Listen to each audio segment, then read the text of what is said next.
Good day. Today is Thursday, 4th September 2025, and there has just been a series of statements made by the two major leaders involved in the conflict in Ukraine, President Putin of Russia and President Zelensky of Ukraine. Now, President Zelensky has been on his travels again. He has been to Denmark. He is now, I believe, in Paris. He's meeting in Paris with the various members of the coalition of the willing. They are obviously now discussing the way forward, and they're discussing various ideas and plans and proposals about how to move forward with their perspective on how the conflict should be settled. And of course, most of their discussions have been about security guarantees and about the deployment of European forces, NATO forces in Ukraine. And we've had an interesting article about all of this from Reuters. Ukraine's allies meet amid doubts over guarantees, US backing. And the article goes on to say some 30 leaders were holding talks on Thursday with Ukrainian President Volodymyr Zelensky over security guarantees for Kiev in the event of a peace deal with Russia, hoping to do enough to persuade the United States to back their efforts.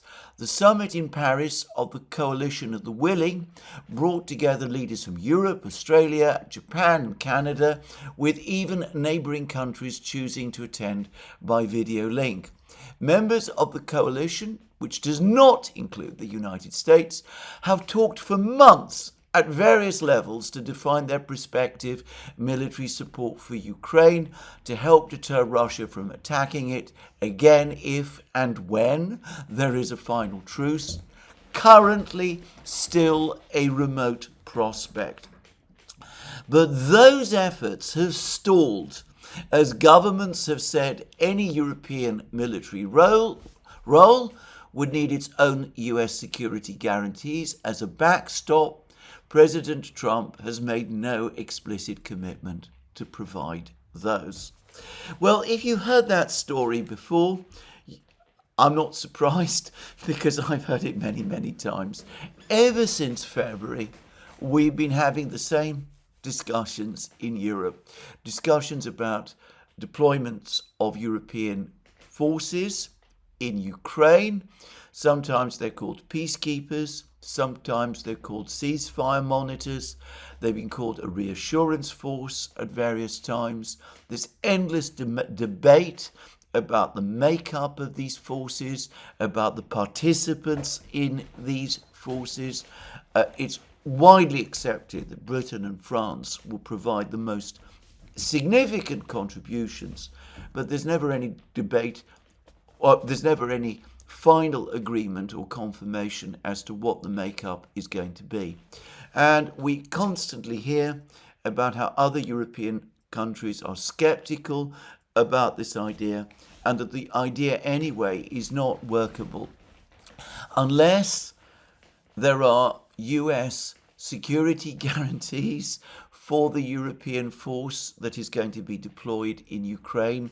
Nobody wants to go and send troops to Ukraine unless the Americans give a promise to come to the rescue if everything goes wrong. And the United States never quite gives that promise. In fact, back in February, when this whole idea was first floated, the United States President Trump, over the course of meetings in the White House with President Macron of France and Prime Minister Starmer of Great Britain, Donald Trump conspicuously refused to give the Europeans, Starmer and Macron, the backstop, the security guarantees they were asking. And here we are, and it's now September, and the whole same debate is taking place all over again. Now, the origin of this whole debate, of this whole discussion, is a conversation which Donald Trump had early in August with the European leaders. It was a telephone call or a video conference. Zelensky was in on the call. The Europeans had just been informed that Donald Trump was going to meet Vladimir Putin in Anchorage in Alaska. Friedrich Merz, the German Chancellor, brought all the European leaders together in this call, this video conference. Vladimir Zelensky traveled to Berlin to be in on this video conference as well. He wanted to be speaking to Trump, sitting alongside the man who is now possibly his most devoted ally, who is in fact Friedrich Merz. And the conversation took place, and Trump apparently gave the Europeans some vague assurances about the United States being prepared to give security guarantees. And he also told the Europeans that following discussions that had taken place earlier between Putin and Witkoff in Moscow, it appeared that Putin was not objecting to the Western powers giving security guarantees to Ukraine, NATO-like security guarantees, as apparently first suggested by the Italian Prime Minister Giorgia Meloni, and that he did not object to the deployment of European forces in Ukraine either.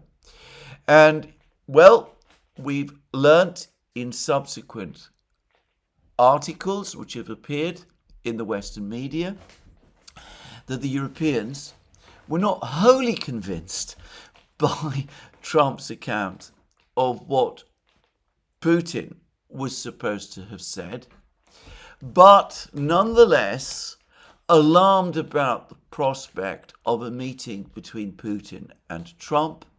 They decided between themselves that they would move heaven and earth this time to get Donald Trump to provide the security guarantees for the European reassurance force that would be sent to Ukraine and for Ukraine itself.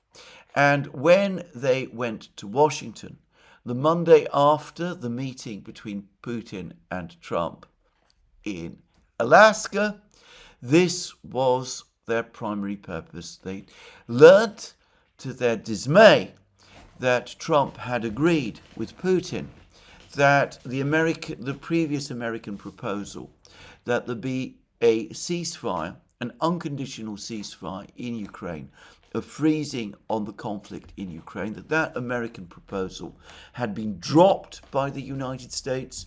President Trump had come round to the view, the Russian view, as he made clear in a Truth Social post, that the only way to end the conflict was through negotiations leading to a final settlement. The Europeans were not happy with that at all, and nor, of course, was Zelensky.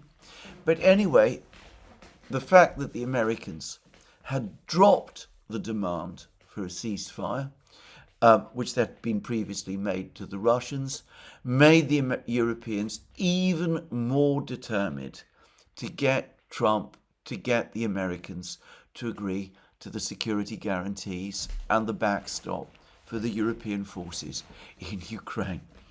And, well, since then, we've had about a month of discussions. The meeting in Paris is just another one of this seemingly endless cycle of discussions in which this topic has been discussed. But as the Reuters article makes absolutely clear, the more this topic is discussed, the more vague the American proposals become. It turns out that Donald Trump is not actually keen to put the United States in a position where it's giving guarantees, whether to the Ukrainians or to the Europeans, that might open up the possibility, the eventual possibility of an armed clash between the United States and Russia on the territory of Ukraine if the Europeans get into trouble. And this has been obvious to me all along. It's been obvious that Trump himself has never really given any definite commitments to the Europeans.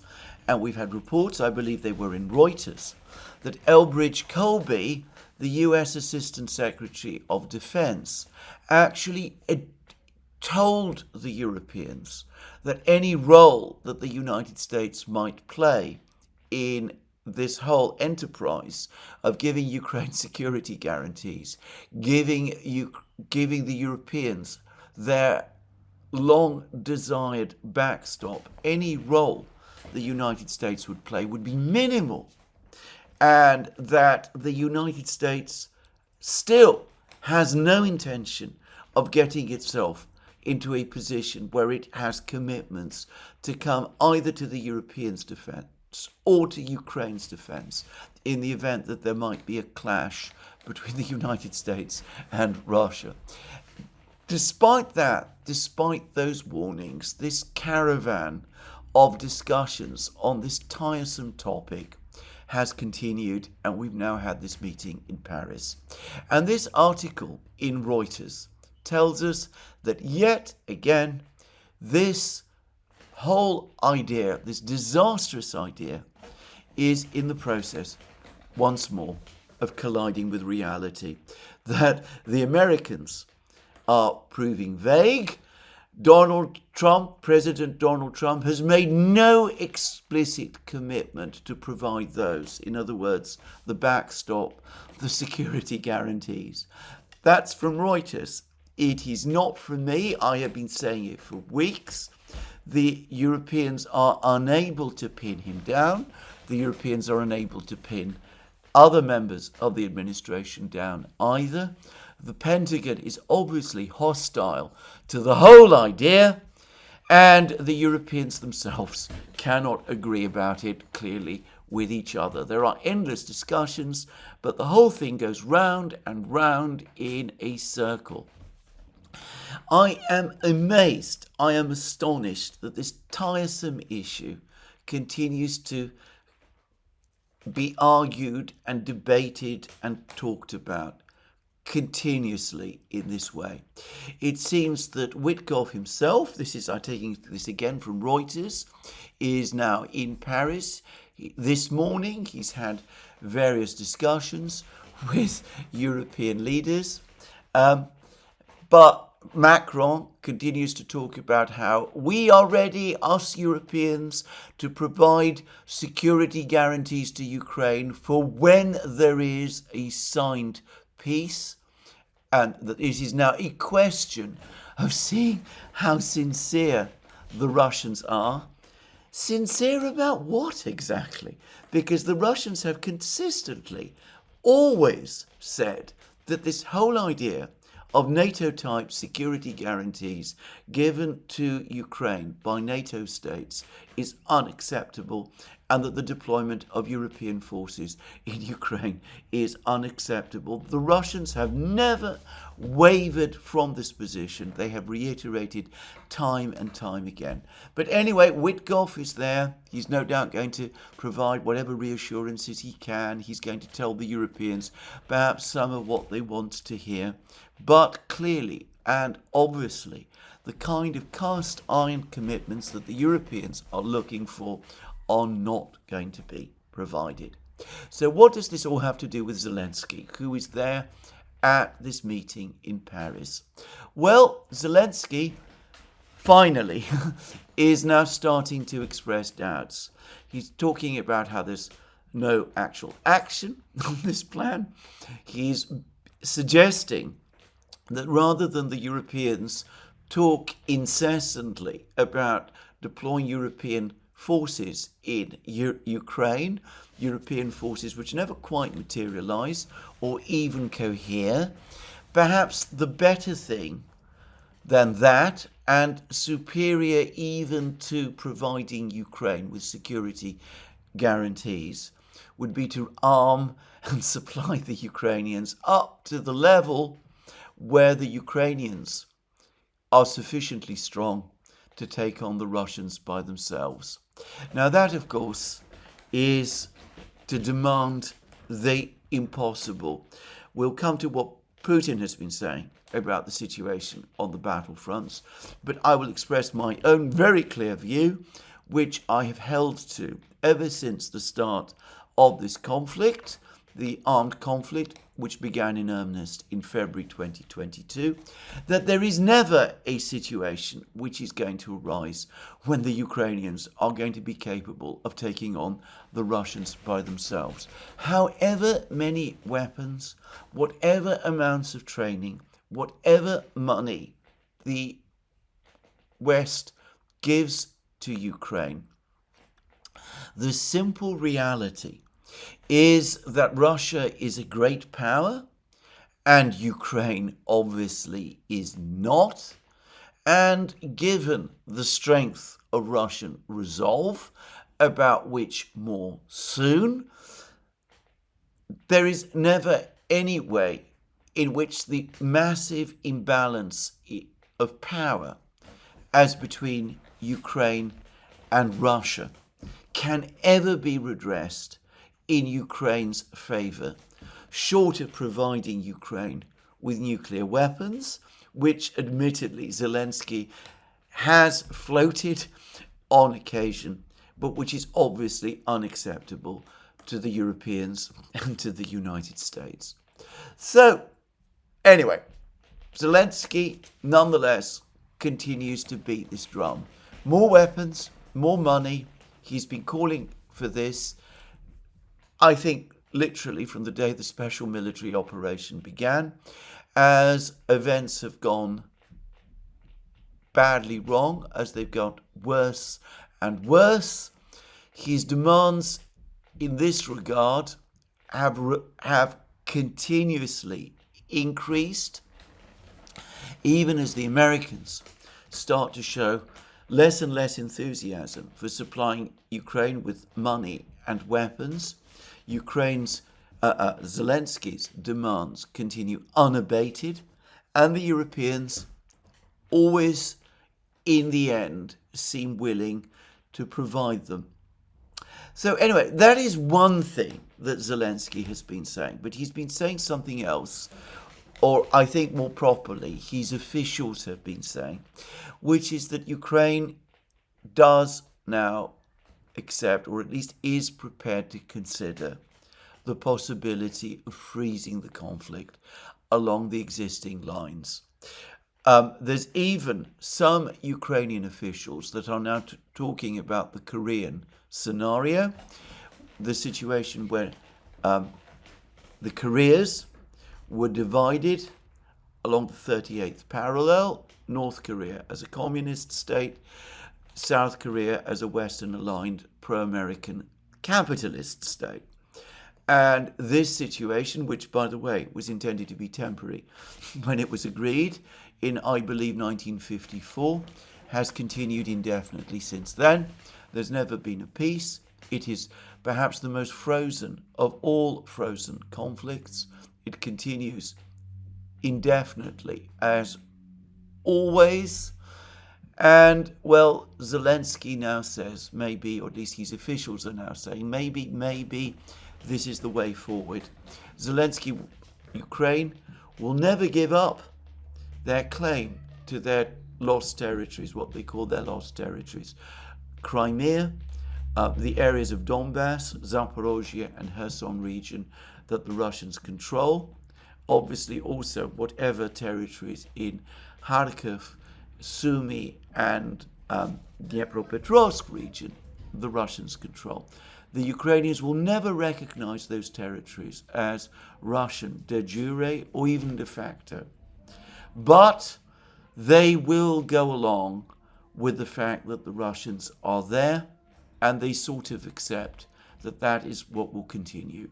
So a ceasefire along the existing conflict line, which will continue indefinitely. Ukraine will not retreat from any further part of its territory, not a particle of it. It will not agree to any sanctions against Russia being lifted, either by itself or by the Western powers. On the contrary, the Ukrainians, Zelensky, are continuing to call for more sanctions to be imposed on Russia. And we come to all of that shortly. But anyway, the Ukrainians want that too. They want, of course, the $300 billion of Russian assets, some of them apparently Russian government assets, others central bank assets, assets belonging to various Russian business people. Anyway, the figure of $300 billion is the one that is most often touted. He wants, of course, all that money seized and confiscated and presumably handed over to Ukraine. The Ukrainians want all of that. So the coldest of cold peace, one apparently continuing indefinitely, but at least an end to the fighting along the present ceasefire lines. Now, it is worth saying that throughout 2023, 2024, the Ukrainians categorically rejected this whole idea of freezing the conflict in that way. The Ukrainians always insisted that the only outcome to the war that was acceptable was Russia's defeat and Ukraine's recovery of all its territory, including Crimea. They now seem to be saying, though what the Ukrainians say is often reversed, but they now seem to be saying that they are prepared to accept a freeze, an indefinite freeze of the conflict along the existing combat lines. Now, the reason they are doing that, I suspect, is because they know that they're losing the war. And they know that if the war continues along its present course, Ukraine will lose more and more territory. It will lose more and more of its people, more and more of its soldiers. They probably understand, and I suspect when I say that they understand it, I suspect that they are discussing it now with each other, that there's actual discussions in Kiev on this point. They now understand that the Western powers will not go to war on Ukraine's behalf to push back the Russians from the territory that they control. I say that because it was clear to me pretty much in the start of the special military operation that the Ukrainian objective was indeed to get the Western powers in some form directly involved in the war. There were proposals for no-fly zones, which would inevitably have led to some kind of a clash between the Russian Air Force and Air Defense Forces and the Western Air Forces that would be trying to enforce this no-fly zone. The Ukrainians have wanted some kind of troop deployments or commitments onto their territory. They've agitated in the past for the Western powers to assist the Ukrainians in conducting missile strikes against Russia in a way that was or would be intended, or hopefully might lead to the war being expanded. The Ukrainians have floated all of these ideas at various times, and as even Joe Biden, I think, understood, it was fairly transparent and fairly obvious that their purpose ultimately was to get the West involved, the United States first and foremost, directly involved in this conflict, notwithstanding President Biden's warning that any scenario in which American troops were fighting Russian troops would be World War III. But anyway, that was, for a long time, the Ukrainian objective. And I'm going to say something further. I believe that ultimately, and I said this before, I've said this many times, I said this when President Macron of France brought up for the first time the idea of sending French troops to Ukraine.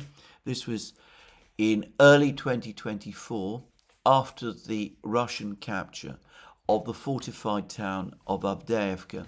I said at the time that what Macron was trying to do was to get French troops into Ukraine set up conditions for a conflict with the Russians, between the French troops and the Russians.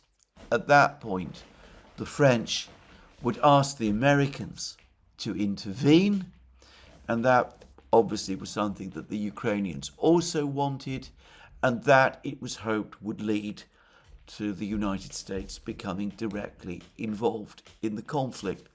And I have also expressed what is, I accept, my own view, that ultimately all these demands, all this agitation to deploy inadequate numbers, everybody accepts that the numbers would be hopelessly inadequate, of European troops in Ukraine, but to get the United States to backstop them, to provide them with a guarantee, that too ultimately was intended to draw the United States into the conflict by, in effect, bringing about a scenario where those European troops found themselves in conflict with the Russians and demanded, with the Europeans then demanding that the Americans honour the backstop and come to their rescue in Ukraine.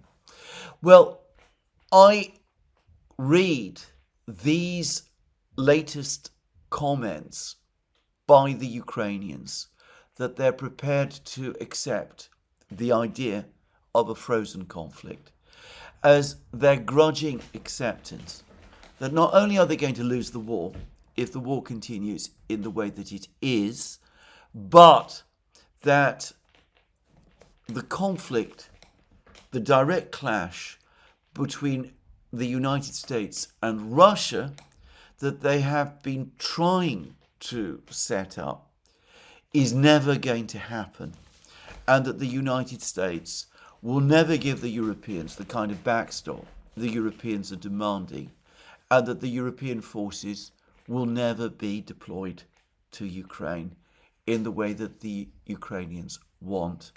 So that is my reading of what has come, what is the actual result of these meetings that have taken place in Copenhagen and Paris.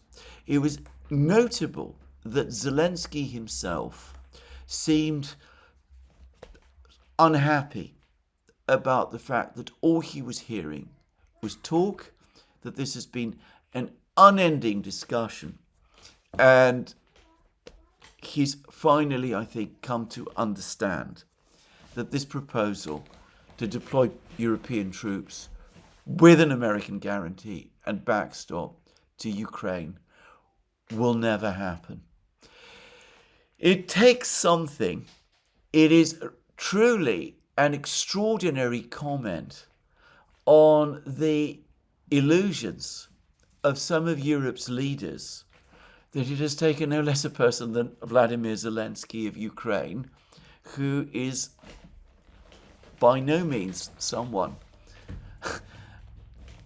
unwilling or unable to spin fantasies of his own, that it has taken no less a person, none other than Vladimir Zelensky himself, finally to grasp what, to any person looking at the situation objectively, was obvious, that there is no scenario or set of scenarios whereby the United States would let itself get drawn into the conflict between Ukraine and Russia in such a way as to be in a direct conflict with Russia, and that all attempts by Ukraine to do that, and all attempts by Ukraine's European allies to achieve that, were impossible and would never succeed. If Joe Biden was not prepared to, or at least Joe Biden and his administration were not prepared to engage in the conflict in Ukraine in that way, if they were not prepared to take the Russians head on. There is no possibility that the Trump administration will ever do so. Anyway, one would like to think that this is the end of the coalition of the willing. It is most unlikely that this is the case, even if the Ukrainians themselves have lost faith in this disastrous idea.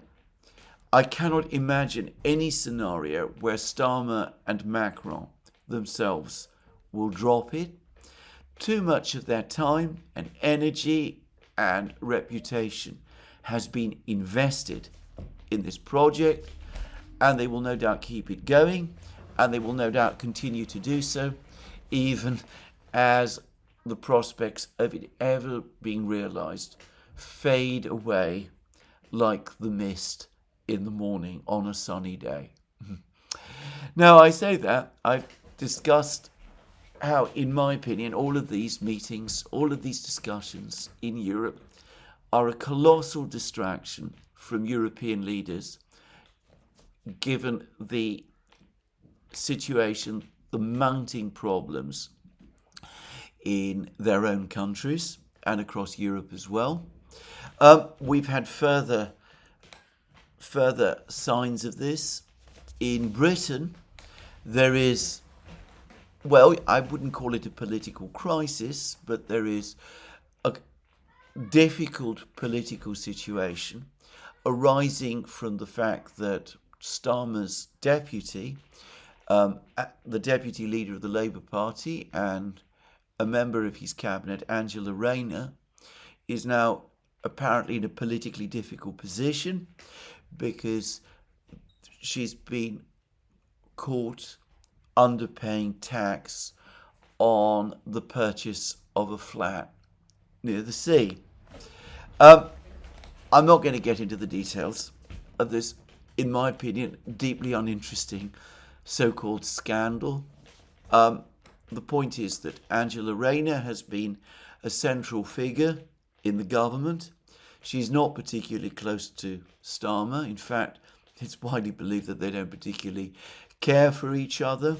There's been some suggestions that Rayner, if Starmer were forced to resign, that Rayner would be the person who would be best positioned to take over from him.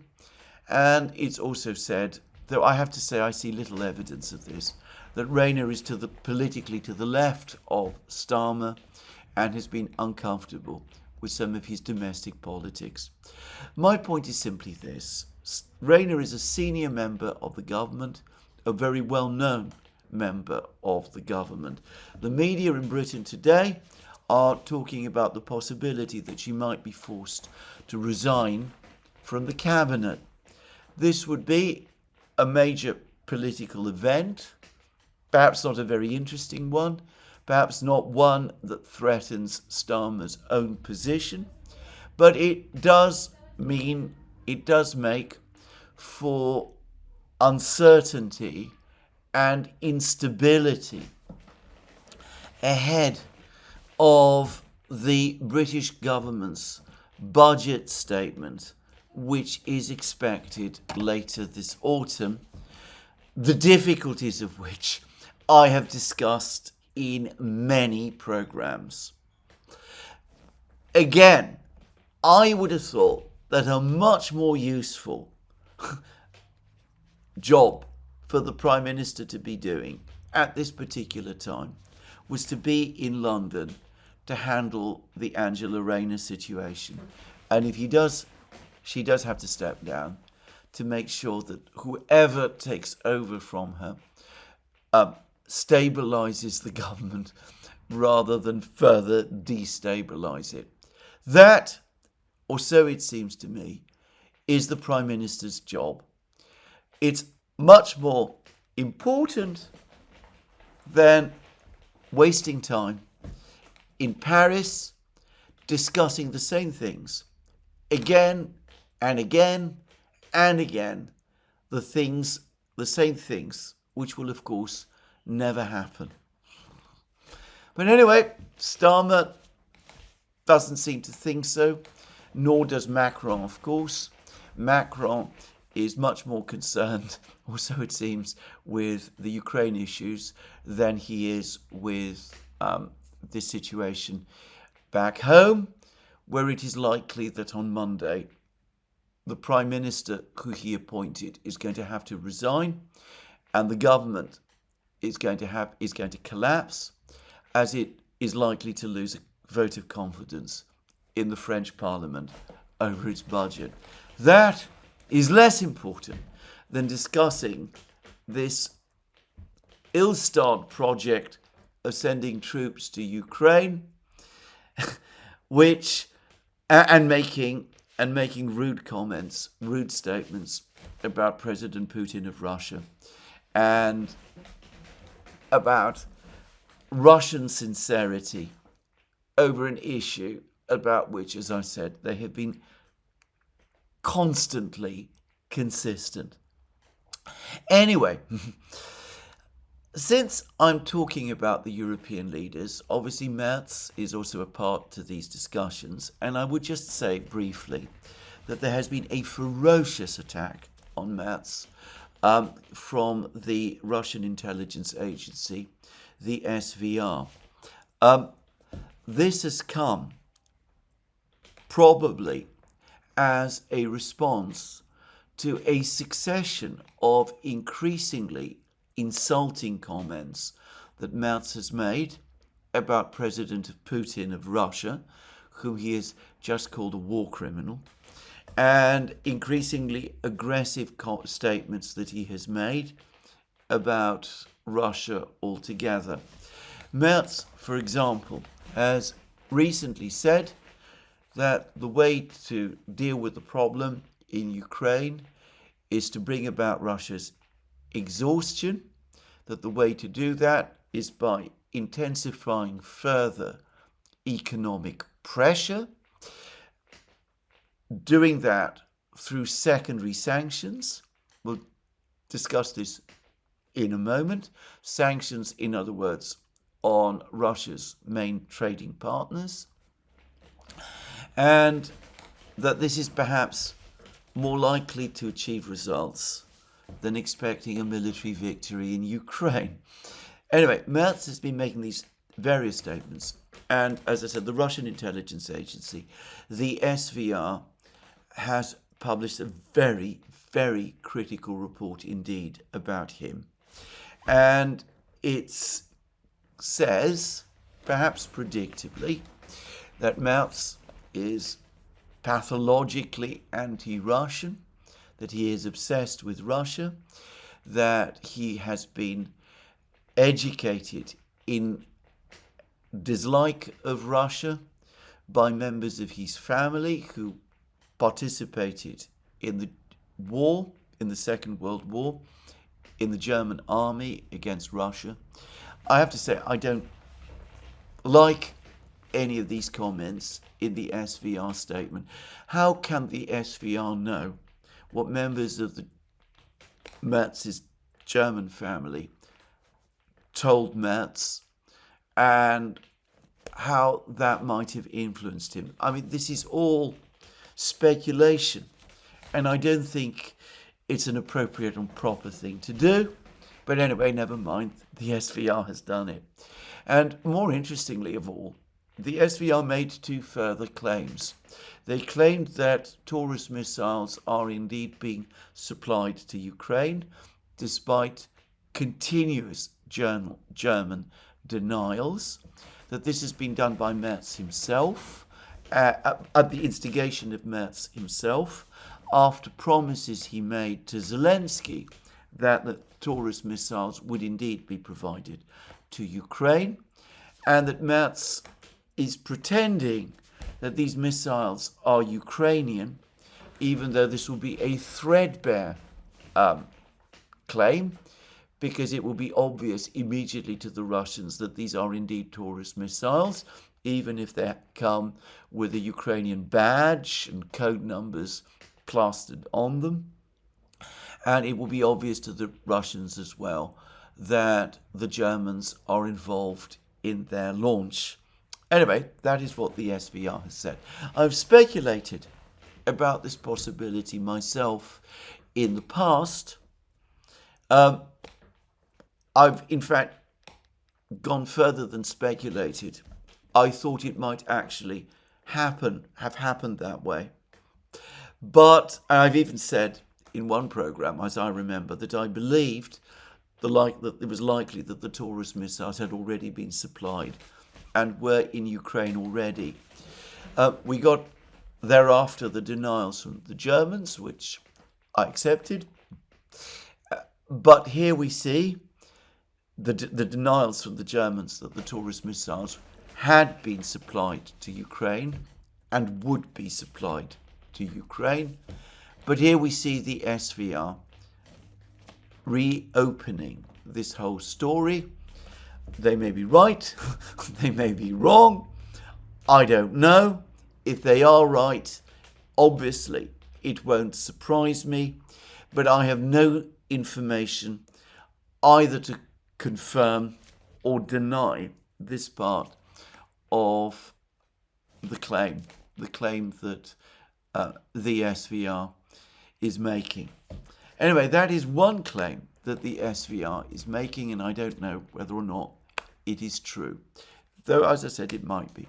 The other claim that they are making is that members of the German government and of the German political establishment are becoming increasingly alarmed by Merz's idée fixe with Russia, his obsession with Russia.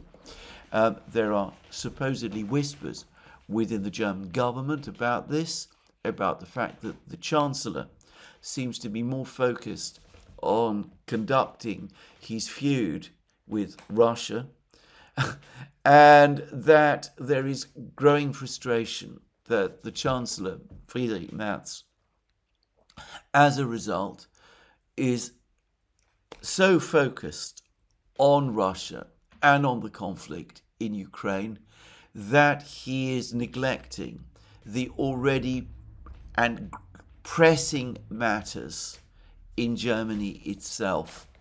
Now, this is the one part of the SVR report that I not only believe to be true, but which I know to be true because I have been reading the same things myself, written in the German media and also in various websites like Eurointelligence, for example, by people who are much closer to the political scene in Germany than I myself am. So anyway, that's what the Russians are saying about Friedrich Merz. That's what Zelensky is now saying about the conflict in Ukraine.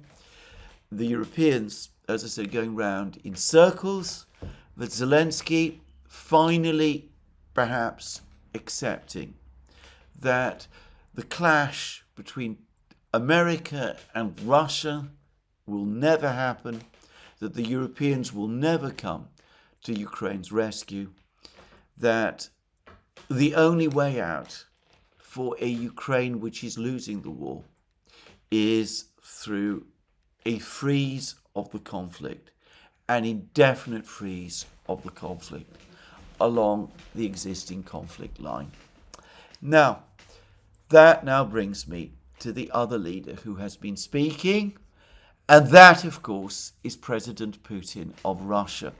And Putin has made some very interesting comments about the situation in Ukraine, and he's clarified, in my opinion, a great many things about the Putin-Witkoff discussions and about the summit meeting between Trump and himself. And he did that while still in Beijing over the course of what was intended to be a brief press conference with the Russian media, though to the evident and obvious frustration of his press spokesman, Dmitry Peskov, Putin continued the press conference for significantly longer than had apparently been originally intended, and discussed and explained many things in perhaps greater detail than some of Putin's officials had expected. Now, I'm not going to deal with the whole press conference, of which the Kremlin has provided a transcript.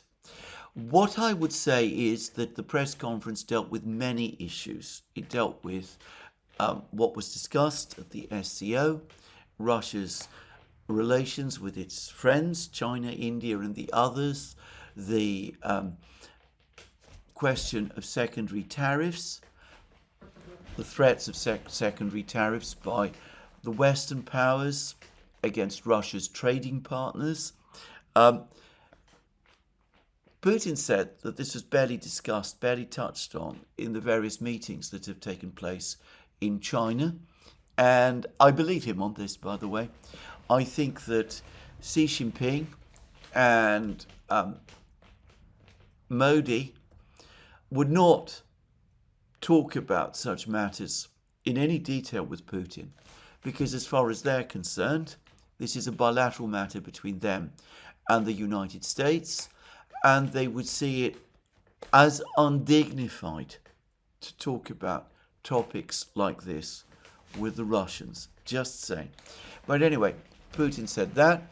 He talked about relations in general with the United States. He said that hardly anybody at the various meetings that have taken place in China actually had any negative things to say about President Trump or his administration.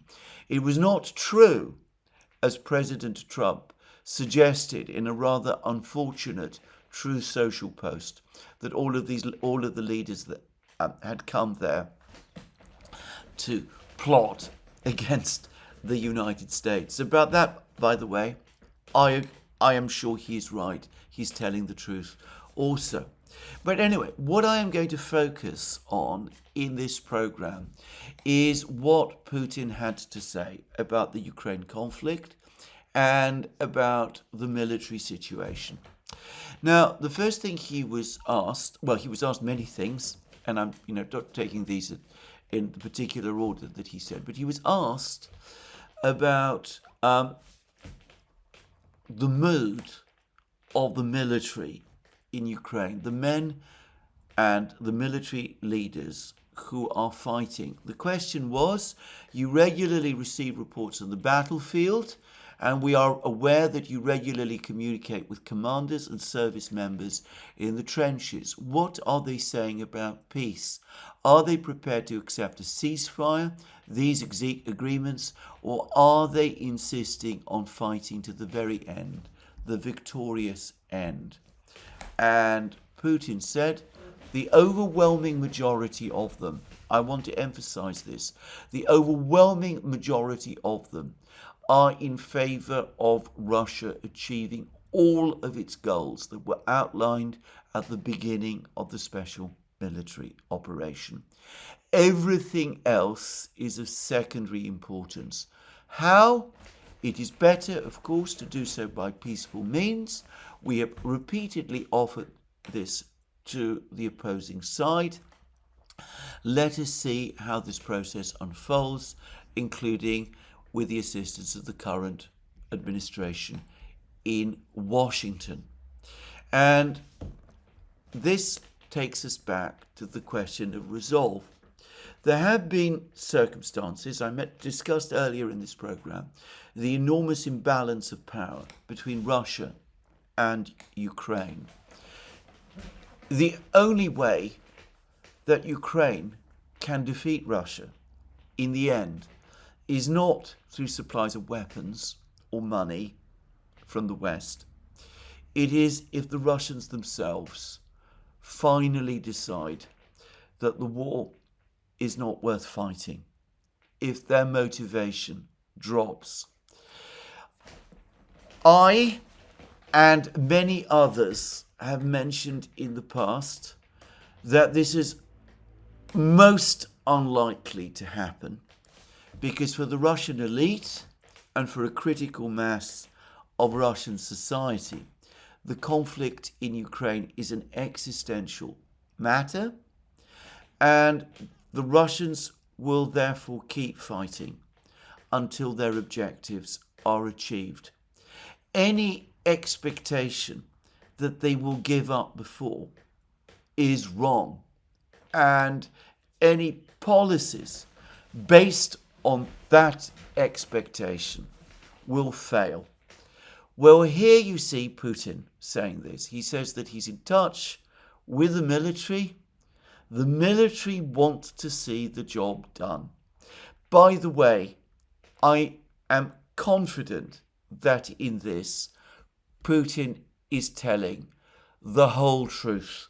I get no sense at all that the military in Russia have any desire to end this conflict prematurely. On the contrary, I think they would feel betrayed if they felt that an agreement had been reached which did not fulfill the original objectives that they were set: the denuclearization, demilitarization of Ukraine, Ukraine permanently outside NATO, its neutral and non-aligned status reaffirmed, and the position of Russian speakers in Ukraine safeguarded. The Russians see these as existential questions, and it is the Russians altogether, not just Putin himself, who will insist on seeing these things done. So anyway, I think this is an important point, and I think it needs to be clearly understood. Now, Putin also discussed the actual state of the war, and it was most interesting that he repeated almost word for word what the Chief of the General Staff, General Gerasimov, said in the recent presentation that Gerasimov made, which I have discussed on these programs and which Alex Christoforou and I have discussed in a dedicated video on the Duran. But I will read out here what Putin actually said. All groups of the Russian armed forces are advancing in all directions. They are advancing successfully at different paces, but virtually in all directions. I will not list them. How does the enemy react? We can see that they're trying to plug holes, so to say, transferring the most capable units from one difficult sector to another, which they consider more critical. For example, if I recall correctly, recently the 95th Brigade of the Ukrainian army was transferred from Sumy to a different sector. Does this mean it is easier for them in the Sumy sector? No. They simply replaced the 95th Brigade with a less combat-ready unit, sending the better unit where they thought it was more needed. And this is happening all along the line of contact. Of course, we cannot relax, as this may indicate preparations to build up reserves somewhere for some larger scale actions. However, a preliminary analysis by our military specialists shows the Ukrainian armed forces do not currently have such capabilities. They are not capable of conducting large-scale offensive operations and are only focused on holding their existing lines precisely in the way I have just described. This is not an isolated case.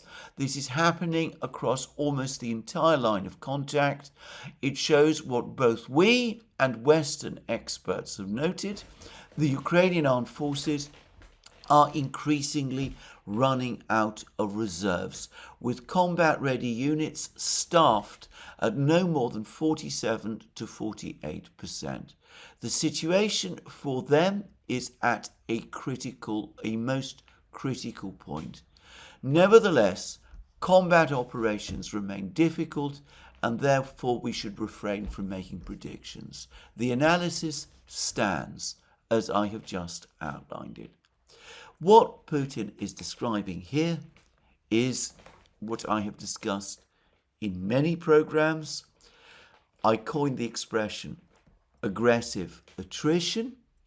I discussed that at length in the program that Alex and I have done about Gerasimov's comments, and well, you see it described here by Putin. The Russians maintain the pressure all across the front line. They give the Ukrainians no respite, they give them no rest, they attack constantly and in every place. They punch holes in the Ukrainian lines that obliges the Ukrainians to shuffle their best units, like fire brigades, from one part of the front line to another. That results in the best units becoming exhausted and depleted. According to Putin, these best units, not the entire Ukrainian army, which is perhaps in even worse shape, but the best units are now operating at 47 to 48% of their staffing levels. That's what Putin said. And sooner or later, this simply cannot go on. And there will be a breakdown because these military units will have been so depleted, so exhausted, that they will no longer be in a position to go on filling the holes. And according to Putin, this has brought the Ukrainians to this, what he called, most critical point. Now, that seems to me a simple description of the strategy of aggressive attrition, which the Russians have been conducting since the autumn of 2023, all of 2024, past seeing it, and of course it continues. There are also offensive operations taking place which go beyond aggressive attrition. I will discuss those later, but I'm going to focus still on what Putin had to say. Now, Putin's words, and I'm going to say this in advance before discussing them specifically, were extremely interesting because there's been much discussion about how the Russians, at the meeting in Anchorage and in the previous discussions with Witkoff, appeared to show a degree of flexibility. I must say that going from what Putin said, which I read out, that the Russians are prepared to achieve their goals through peaceful means, but if not through peaceful means, then they will continue through the war to achieve them through military means. That though the Russians might be flexible about tactics, they're certainly not flexible about their objectives, and their objectives are pitched at such a level that I cannot myself see how the Ukrainians can ever accept them, even notionally, which makes it all but impossible to see how the objectives can be achieved peacefully and without battle. I say that because I haven't seen any clear sign that the Russians have pulled back from what Putin said to the Russian Foreign Ministry on the 14th of June 2024, what I call Istanbul Plus, at all. Noticed that in the extract that I just read, Putin said that the military wants the original objectives, the objectives that were set out at the start of the special military operation, to be fully achieved. And he said that in a way that makes it clear that that is also his objective.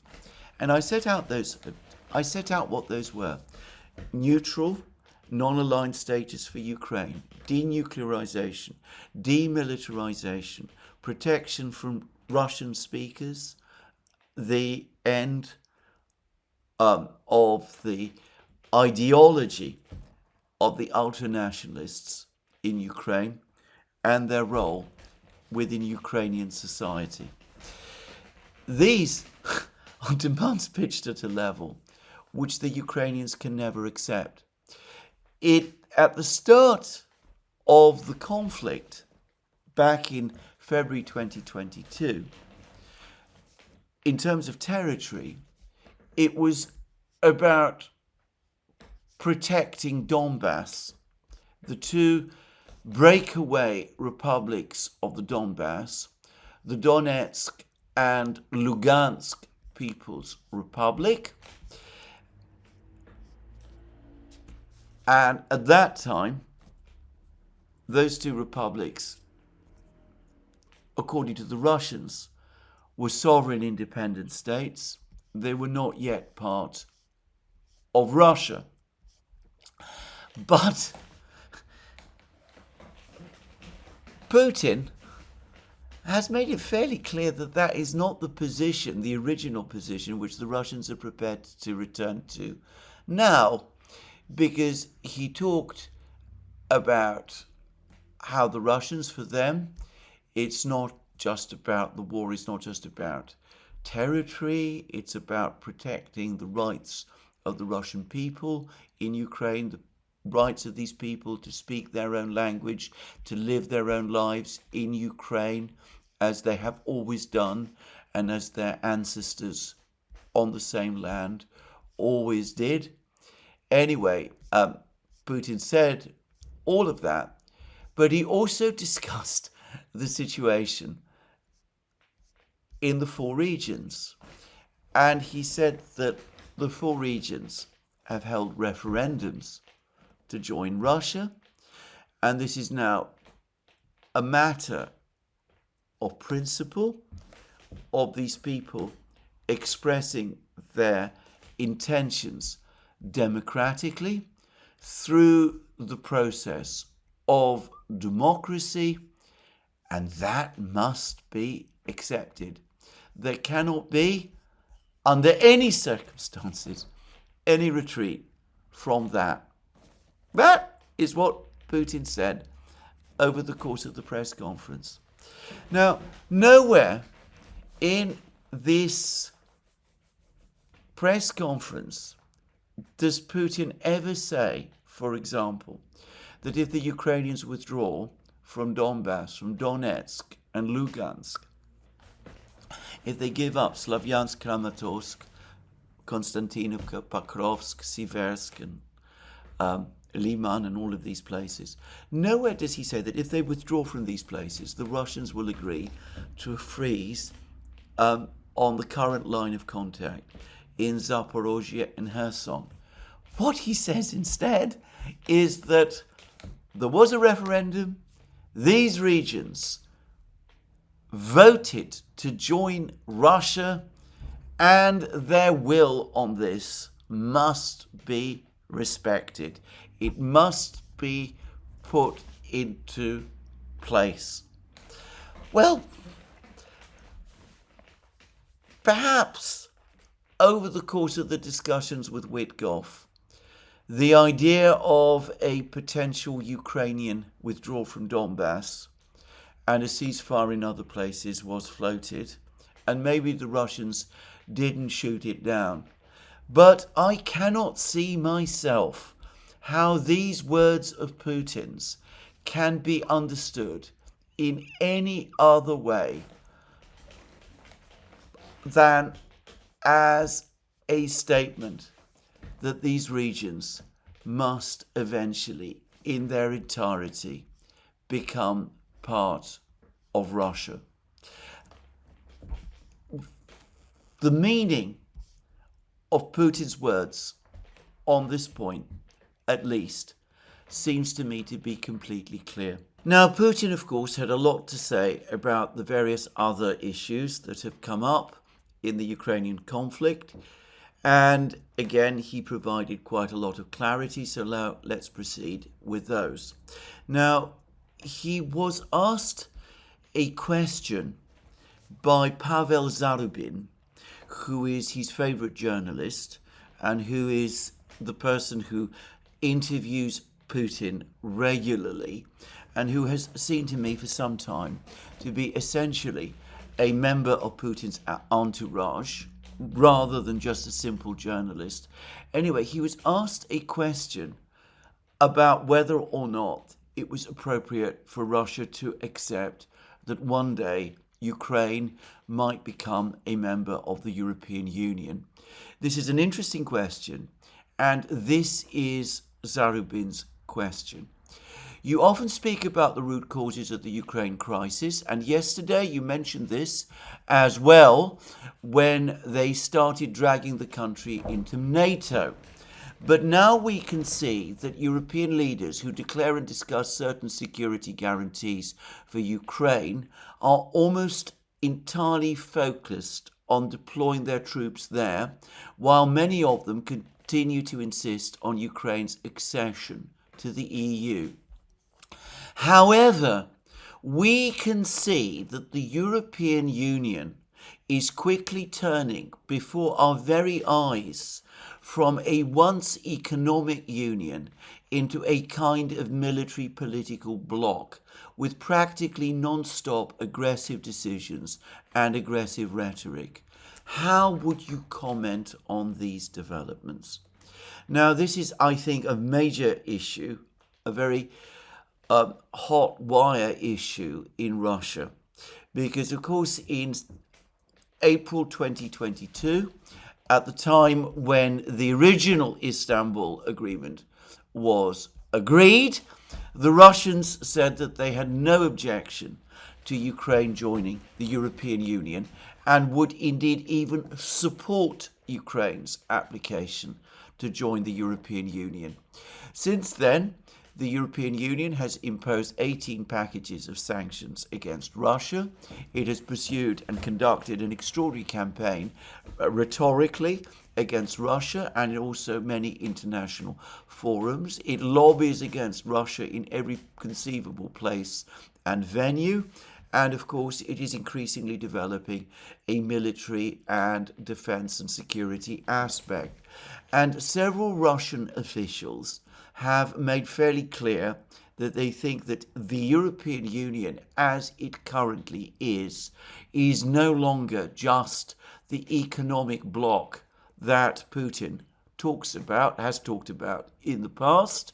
And given that it is a military bloc or an evolving military bloc, it is simply not acceptable for Russia to go on agreeing that Ukraine should become a member of the European Union. Now, this is what Putin said in reply. I agree with those who believe that every country has the right to choose its own system of ensuring its security. This applies to all states, including Ukraine, but this also means that the security of one side cannot be built at the expense of the security of another party, in this case, Russia. We have always opposed Ukraine's membership in the North Atlantic Treaty Organization, but we have never questioned its right to conduct its economic and business activities as it wishes, including joining the European Union. Now, that is a very interesting answer, and it does need to be passed, because here we see Putin making a number of points, and this answer, by the way, just as Zarubin's question, I am convinced, was planted. I think this answer was pre-prepared. Now, look at what Putin says. He says every country has the right to ensure its own system of security, but this cannot be done at the expense of the security of another country. The Russians, by the way, have recently been claiming that this formula, that a country cannot safeguard its security by depriving another country of its security. The Russians have recently taken to saying that this is, in fact, a provision of international law. That he then goes on to say, we have always opposed Ukraine's membership in the North Atlantic Treaty Organization. Well, that we always known. And of course, NATO is a specific military alliance. But note the next paragraph. We have never questioned its right to conduct its economic and business activities as it wishes, including joining the European Union. Now, he has just been asked a question. The European Union is evolving into an aggressive political military bloc. He doesn't respond. He doesn't say that that is right. He doesn't say that that is wrong. He says that no country is entitled to develop its security at the expense of another country. And that, by definition, means that Ukraine cannot join NATO because NATO is a political security bloc. It is an alliance. But he then goes on to say, we have never objected to Ukraine conducting its economic and business activities as it wishes, including joining the European Union. That appears to be premised on the assumption that the European Union remains a bloc that is purely engaged in economic and business activities. If, however, logically, it becomes a political military bloc, which is what Zarubin is saying, it is evolving into, then if you follow the logic of Putin's answer, that one country cannot establish its security at the expense of the security of another country, then that would imply that Ukraine could not join NATO, because in that case, the EU, because in that case, since the EU has become a political security bloc, membership of it would be at the detriment of Russia's security. And notice that Putin uses the past tense.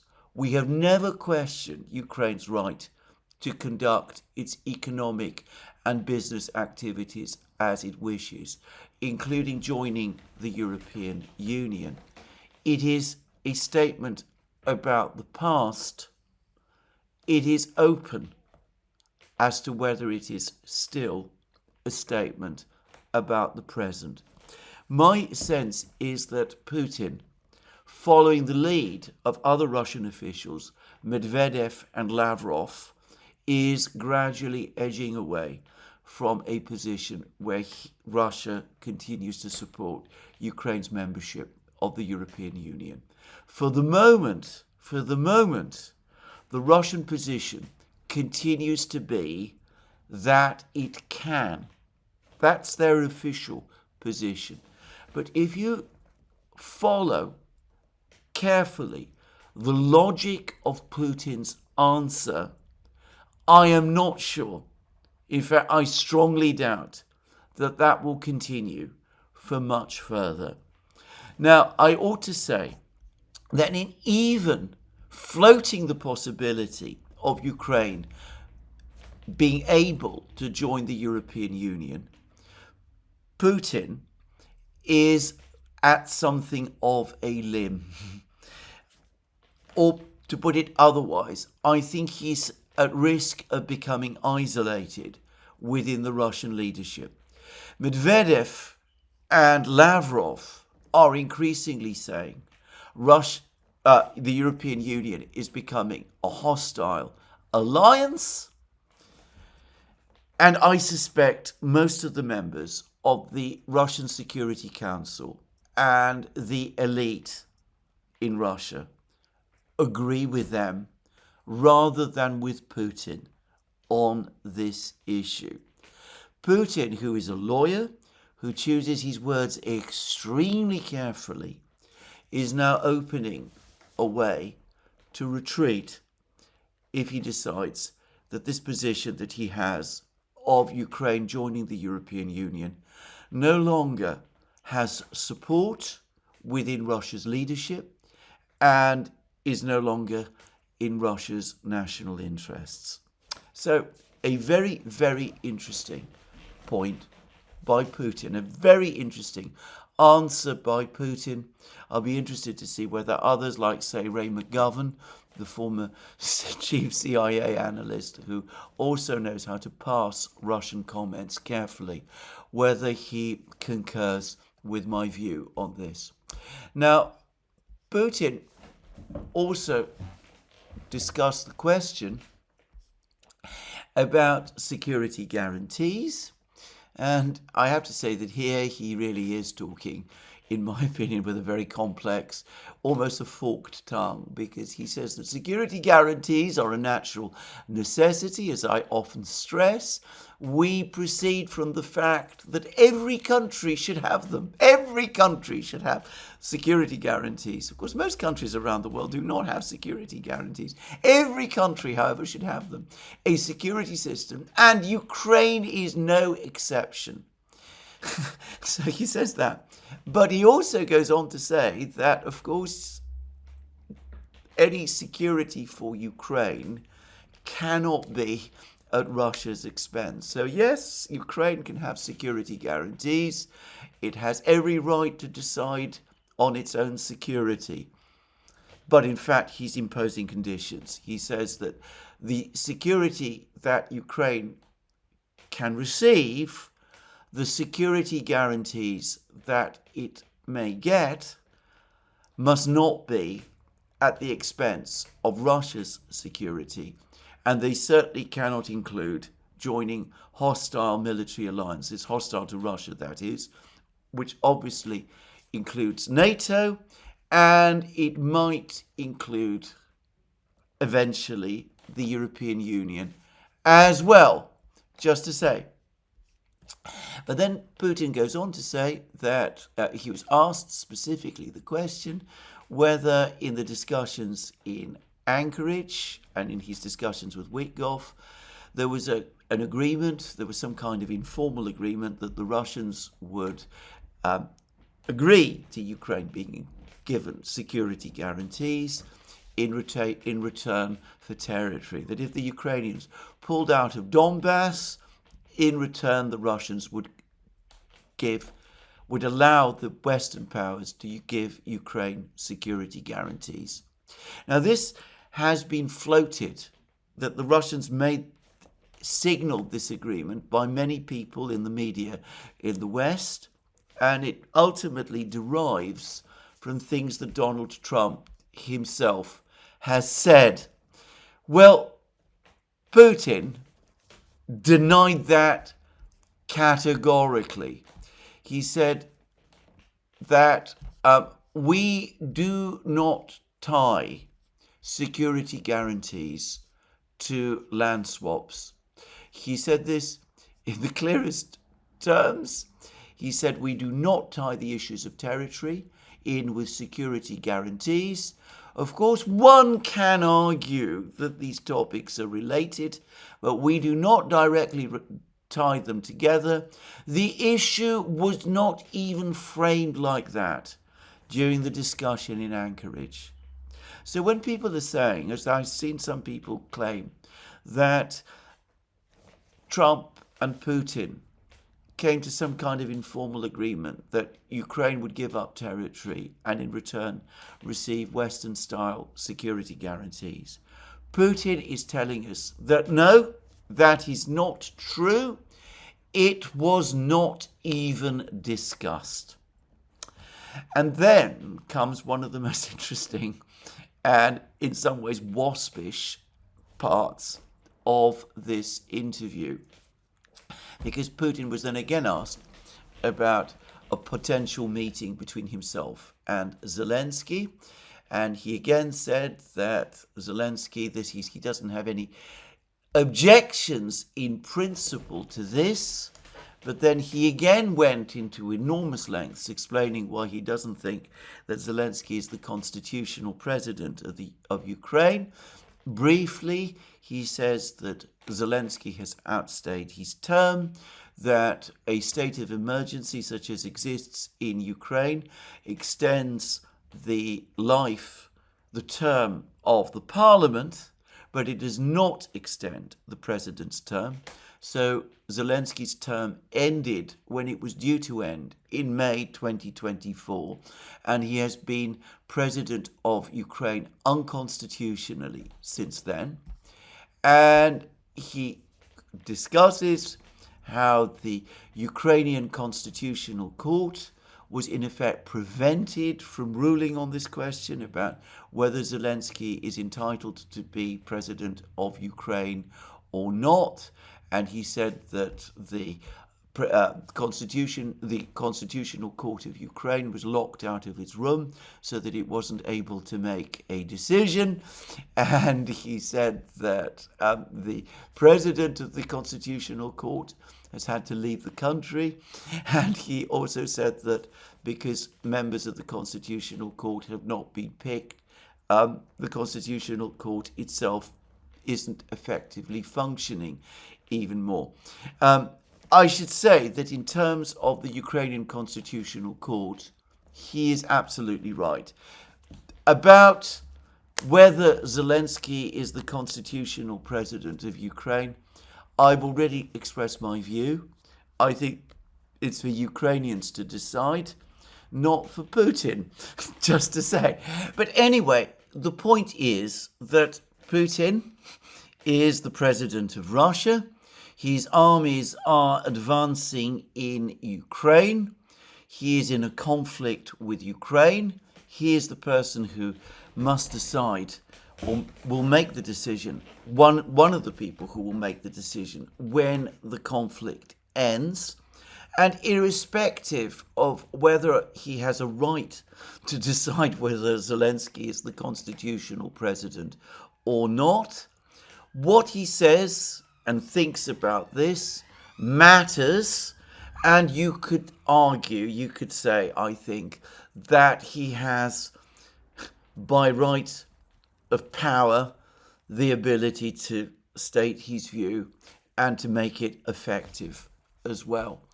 And what Putin had to say about this is fairly straightforward. He says, so what should the incumbent authorities do if they want to stay legitimate and participate fully in the settlement process? And he's talking about Zelensky here. When he means the incumbent authorities, he clearly means Zelensky. They must first hold a referendum. According to the Ukrainian constitution, questions regarding territories, any questions, are decided only by referendum as far as I can recall. But a referendum cannot be held under martial law, and this is also a provision of the constitution. Therefore, to hold a referendum, martial law must be lifted. As soon as it is lifted, elections must be held.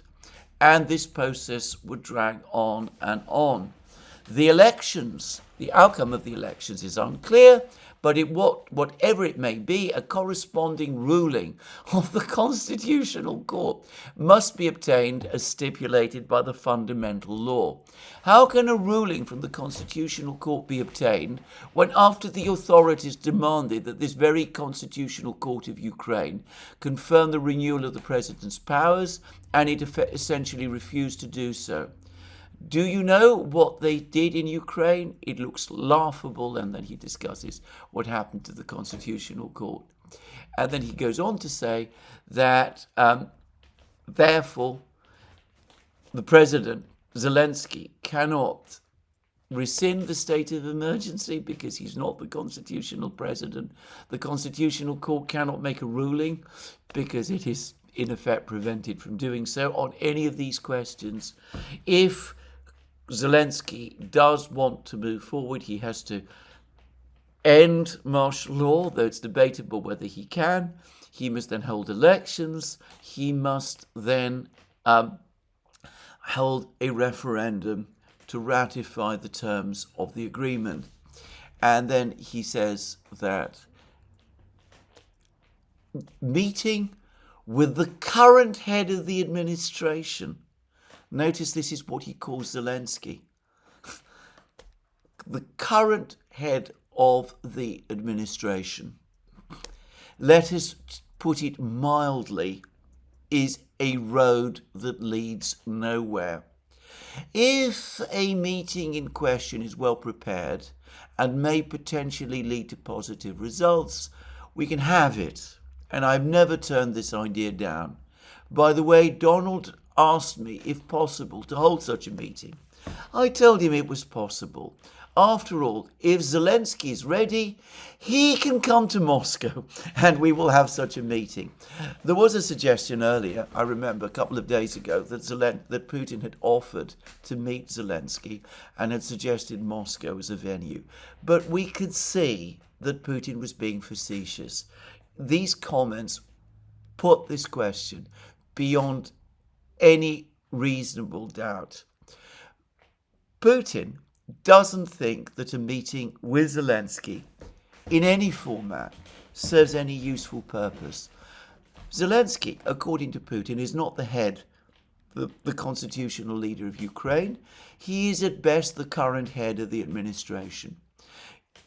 As he has no formal power, other than the power that he has usurped, meeting with him and holding discussions with him is, as Putin himself says, a road to nowhere. Obviously, if the meeting is well prepared and might potentially lead to a positive result, such as, for example, Zelensky standing down or something of that kind, then perhaps there might be some point in holding it.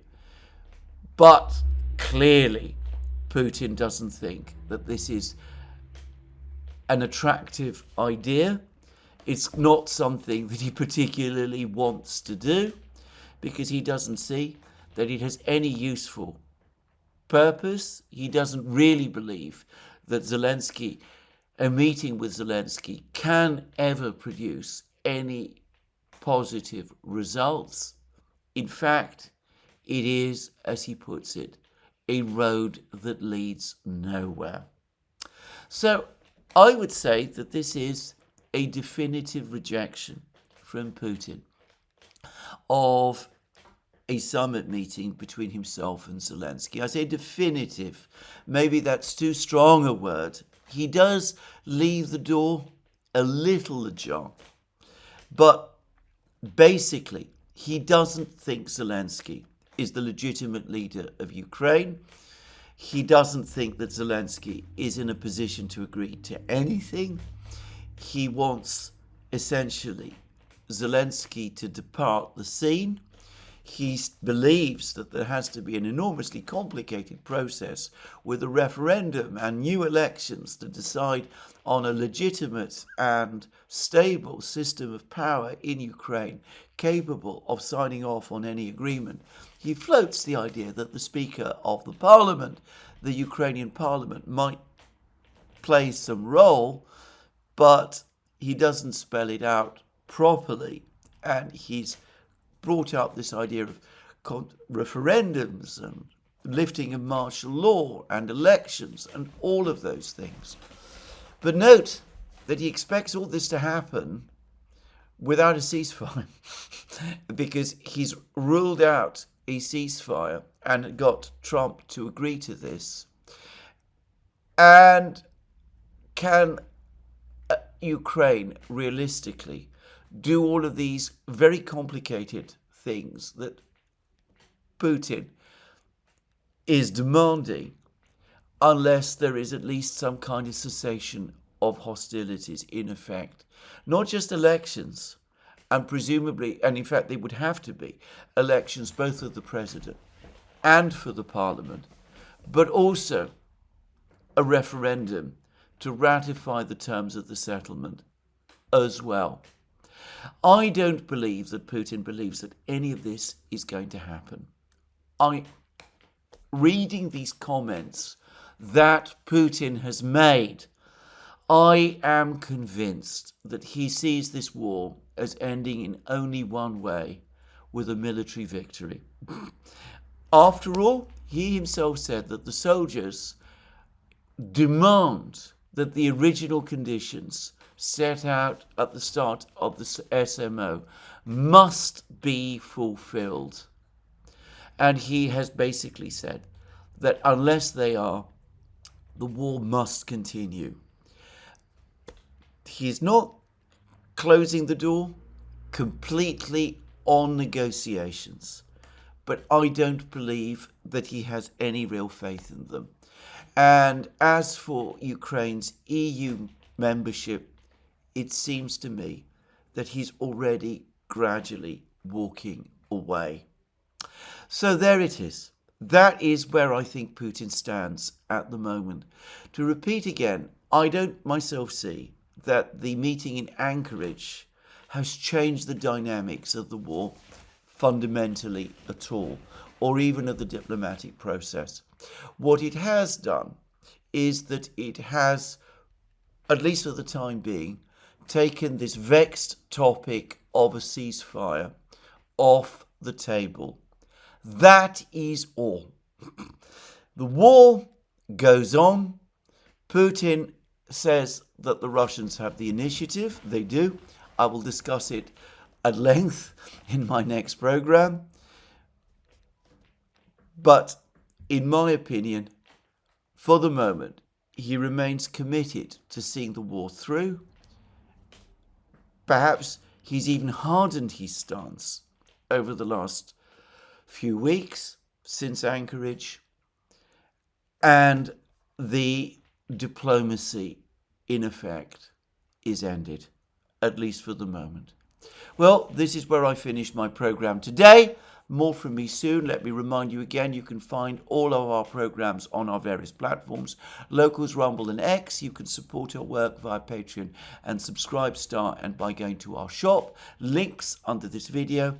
Last but not least, please remember, if you've liked this video, to tick the like button and to check your subscription to this channel. That's me for today. More from me soon. Have a very good day.